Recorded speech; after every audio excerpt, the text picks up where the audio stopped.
Hello friends, my name is Friday. The shadow-cursed lands in Act 2 of Baldur's Gate 3 are steeped in sorrow, haunted by those who fell to the curse over a century ago. Among the remnants of these lost souls are the shadows, restless beings who now roam in darkness. When you defeat these shadows, they leave behind something called a shadow vestige. These ethereal fragments hold glimpses of who these people once were before the curse claimed them. Each vestige tells a brief but poignant story revealing moments of hope, despair, or longing that have been lost to time. In this video, I'll guide you to the shadows that drop these vestiges, and together we'll uncover their stories. For those who prefer to explore this topic in written form, I've included a link to the wiki page below. With that, let us begin.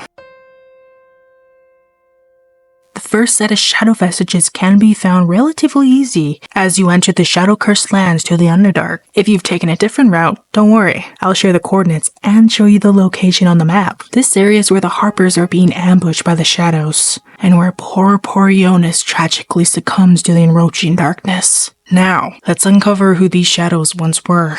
You see an older woman on her knees scrubbing the floor of an inn. The patrons made a mess of things again the night before. You sense a young woman gazing at moonrise towers in awe. Perhaps one day she will get to gaze out from atop it, she hopes.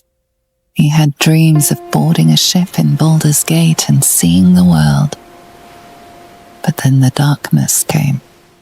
In her former life, this girl played in the nearby woods. She was always the best at climbing trees. The image of an orange-haired cat asleep before a fireplace comes to you. What came of it? You see a man stalking slowly through the woods, bow half drawn. If he bags a deer, the whole family will be kept fed all winter.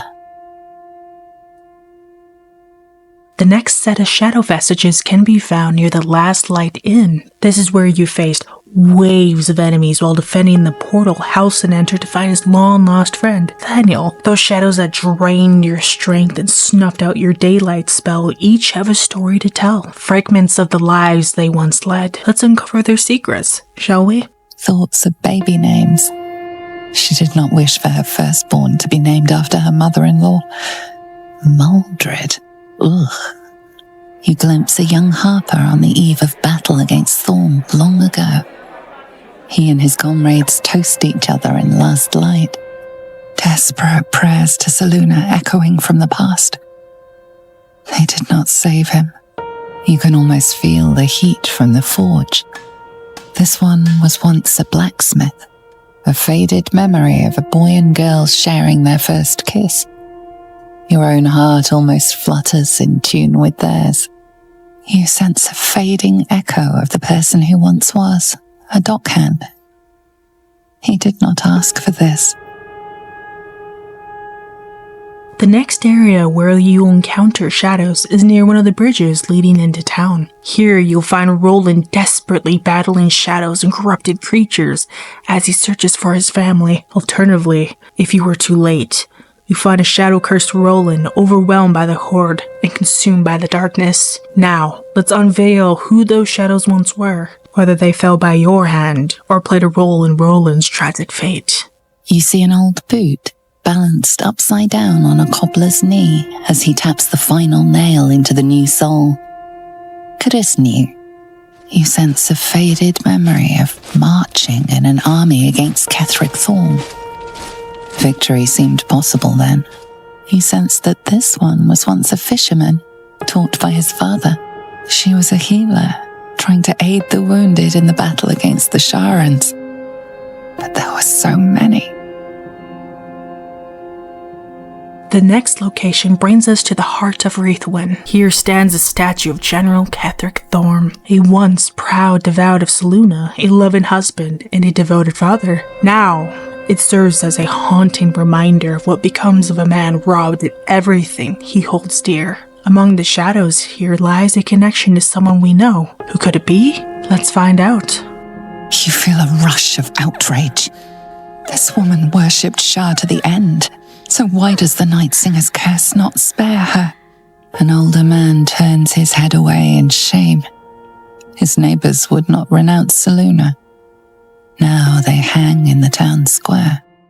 You see a man drain his tankard in an inn as he listens to a flaming fist play the lute. He's better than his uniform might suggest. You catch a glimpse of the lute playing flaming fist. It's the catatonic man you encountered in Last Light Inn. The next area takes us beneath the Masons Guild, once a secret sanctuary for the faithful of the Moon Maiden. This place was a haven of light and warmth, a sanctuary from the pain and suffering brought by Shar's influence. Now it lies shrouded in darkness, a tomb where shadows linger and light goes to die. Let's uncover the stories of those who now call this tomb home. You can almost taste the sour ale that once clung to this soul's breath. He was insensible when the shadows came for him. You sense this one hid for days as the sounds of battle got closer and closer to town. He didn't even care who won, so long as it ended. A happy, faded memory comes to you. A woman walking along a beach, holding hands with her husband-to-be. Before the shadows, there was once a house full of warmth and children's laughter in this one's life. No more. A distant memory of a man stretching his back with a groan. Another day of hauling masonry blocks done. Calloused hands work a hammer and chisel around a massive slab of rock. Months from now, a face will take shape. Finally, the last place you'll encounter shadows is at the entrance to the graveyard. Here, you'll find a frightened Arabella desperately searching for her parents. As two shadows close in, she halts them in their tracks, revealing her newfound abilities. In this moment, you're faced with a choice. Invite her into the warmth of your camp, or reveal the fate of her parents. If you've uncovered their story before finding her, that is. Among these shadows lies a connection to someone we've learned about earlier in this video. Can you piece together who it might be? You sense a matriarch's flush of pride. She will soon be a grandmother, and the child will bear her name. Maldred. You sense a swell of grief. Before the shadows took her, this woman mourned someone lost in battle. Throughout this video, we've uncovered the devastating tales of those who once called 𝔬𝔞𝔤𝔬 home. These shadows were once ordinary people, just like you and me. Their lives were stolen by the darkness, leaving them as twisted remnants, cursed to stalk the shadows and spread their corruption. As tragic as their stories are, striking them down is often the only way to release them from their suffering. But their stories should never be forgotten. Their pain, their struggles, and their humanity deserve to be remembered.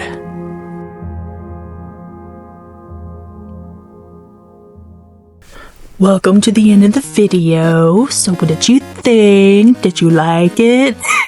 Very different than my usual content. I wanted to try something different with this video. I'm kind of experimenting with my content. If you couldn't tell by the last month, it was very awkward. I think my worst video was the hidden cache one, but I'm trying. Yeah, I'm experimenting with my content. I really liked how this one went. I thought it was really cool and different, and I just had a lot of fun. And a huge shout out to my good friend Lex, because without their help, that script would have been a disaster. So comment "You rock, Lex" for their continued support. Oh, and did you figure out who that connection was? The Maldred was her name? You sense a matriarch's flush of pride. She will soon be a grandmother, and the child will bear her name. Maldred. In the area with the portal, there was like a shadow that talked about how she really didn't want to name her child after her mother-in-law. Thoughts of baby names. She did not wish for her firstborn to be named after her mother-in-law. Maldred. Ugh. That was the connection. The entire tale of 𝔬𝔞𝔤𝔬 and like Act 2, it's a really sad story. Larian did such a good job with it. I love Act 2. Anyway, enough rambling from me. Hope you enjoyed the video. Thanks for watching, and I'll see you in the next one. Oh, and don't forget to subscribe if you liked the video, that is. But yeah, that's what YouTubers say, right? Yeah. I'm not a very good one. Anyway, thanks for watching. Peace. It's Friday, Friday. Gotta get down on Friday. Everybody's looking forward to the weekend Friday, Friday. Getting down on Friday. Everybody's looking forward to the weekend.